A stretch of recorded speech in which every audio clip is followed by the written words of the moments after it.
கல்வியாண்டில் கல்வித்துறையை கல்வி கட்டமைப்பை மேம்படுத்துவதற்காக ஸ்கூல் மேனேஜ்மெண்ட் கமிட்டி பள்ளி மேலாண்மை குழு பள்ளியை மேம்படுத்த வேண்டும்.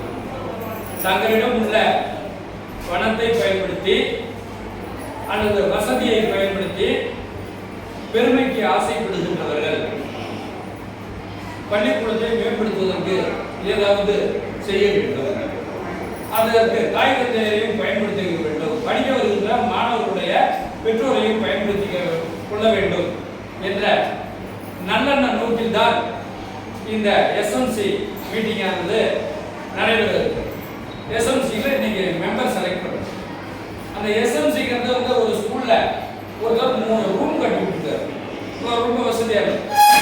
அவருக்கு வர எல்லாருக்கும் அப்படின்னு இல்லை. அதனால நாம வசதியா இருக்கா நம்ம வருமானத்தை வாசிக்கின்ற இடத்தை வளர்ப்பதற்கு நம் வசதியை சற்று பயன்படுத்தலாம். பெருமைக்காக நம்ம அது நம்ம 200 கோடி வச்சுக்க 1 கோடி இந்த ஸ்கூலுக்கு ஏதாவது நான் ஒரு பில்டிங் கட்டி தரேன் அப்படின்னு கேட்டு நம்மகிட்ட வசதி இல்லைன்னு வச்சுக்கோங்க. வசதி இல்லைன்னா என்ன பண்ணலாம்? இருக்கிற வசதியை பாழ்படுத்தாமல் அசிங்கப்படுத்தாமல் உடைக்காமல் இருக்கிறத அப்படியே பத்திரமா பார்த்து கொண்டது இருக்கின்ற வசதியை பத்திரமா பார்த்து கொண்டால் கூட நட்டம் முறை செலவிடும் முறை அப்பொழுது நம்ம வளர ஆரம்பிச்சோம்.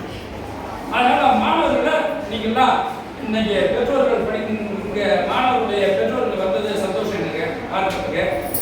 மாணவர்கள் பழைய காலம் மாதிரி கடந்த காலத்துலாம் கற்பிப்பவர்கள் ஆசிரியர்கள் கைத்தறி கொடுத்து கடுமையாக தாக்குவார்கள் கட்டுப்படாத மாணவர்களை. இப்பொழுது அவ்வாறெல்லாம் கட்டுப்படாத மாணவர்களை கைத்தறி கொண்டு கடுமையாக தாக்கினால் நல்ல பண்புகளை உருவாக்க முடியாது. நம்ம செல்லம் ஓவர் செல்லம் கொடுத்தோம்னா வந்து அந்த குழந்தை எப்படி கடைசி குழந்தை வீணா போயிடுது. அது கூட இப்போ ஓவர் செல்லம் கொடுக்குறாங்க மாணவர்கள். பையன் என்ன வேணாலும் பண்ணலாம், கட்டுப்படுத்தக்கூடாது. சுயமாக தானாகவே ஒழுக்கமாக நடந்து கொண்டிருக்கிறானா அவன மனதில் ஒரு அடிமைத்தனத்தை பயத்தை படிக்க வருகிற பரம்பரை அணிகள் பதித்துவிடக்கூடாது என பள்ளிக்கல்வித்துறை ஆசைப்படுகிறது. அவன் பயப்படவே கூடாது, ஆனால் ஒழுக்கமா இருக்கணும். அந்த ஒழுக்கம் குறைபாடு. போதுகின்ற இடத்தில் ஒழுக்கம் தான் ரொம்ப முக்கியம். அதாவது ஒரு மேல்நாட்டு அறிக்கை சொல்லுங்க, ஒழுக்கமற்ற கல்வி ஒரு கால் நொட்டித்தனமானது ஒன்றுக்கும் உதவாது அப்படின்னு சொல்லி. ஒழுக்கம் ரொம்ப முக்கியம். இப்ப நாங்களாம் இன்னைக்கு வேலைக்கு வந்துருக்கோம்னா வந்து அவ்வளவு இளவயதில் ரொம்ப கட்டுப்பாடா இருந்து கற்றுவிட்டு படித்து விட்டு பணிக்கு வந்து பதவியில இருந்துருக்கோம். புரியுதுங்களா? அது போல அந்த ஒரு வேலைக்கு கொடுத்தா கட்டுப்பாடாக செய்வாங்க அப்படின்னு நல்ல பண்பா வளர்க்கணும். இந்த பாருங்க ஒரு எடுத்துக்காட்டு சொல்றேன். இந்த ரூமுக்கு நம்ம ஸ்கூல்ல 25 ரூம் இருக்கு. 25 ரூமுக்கும் இந்த வருஷம் போன வருஷம் தான் ஆரம்பத்தில் ஒவ்வொரு ரூமுக்காக பெயிண்ட் அடிச்சு கொடுத்தேன். பெயிண்ட் அடிச்சா 2வது நாளுக்குள்ள என்னென்ன எழுதுவாங்க அப்படி சொல்ல பாரு.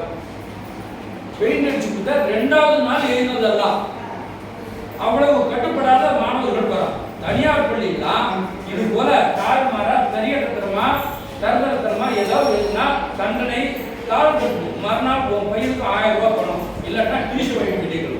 தண்டனைகள் அதிகமாக இருக்கும்போது தவறுகள் குறைகின்றன.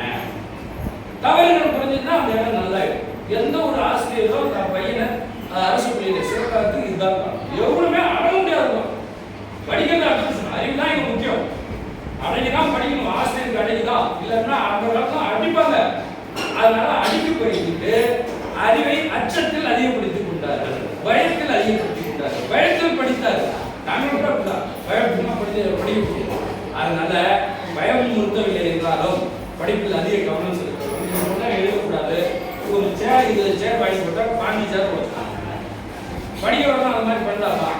இதுக்காக உங்கள்கிட்ட சொல்றேன் பெற்றோர்கிட்ட அப்படின்னு சொன்னா இதெல்லாம் பள்ளிக்கூடத்துல நீங்க நடந்துக்க கூடாது.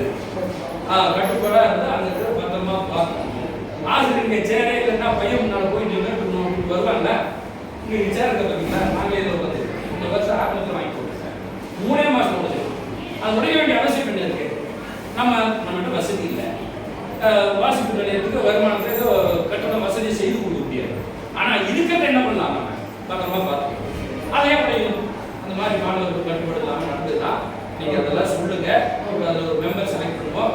நீங்களும் மற்றவங்க சொல்லுங்க. இந்த நல்ல புத்தியை சொல்லுங்க. நாங்கள் தான் பழைய காலத்தில் அடிப்பாங்க ஏதாவது விதமா வந்து நடந்துக்கணும், ஒழுங்கா படிச்சுட்டு வாங்க அப்படின்னு சொல்லி அனுப்புங்க. சரி, இது நேர்ந்து சொல்லுங்க. அடுத்ததாக இந்த தேர்தலை பார்வையிட வந்திருக்கிற மேற்பார்வை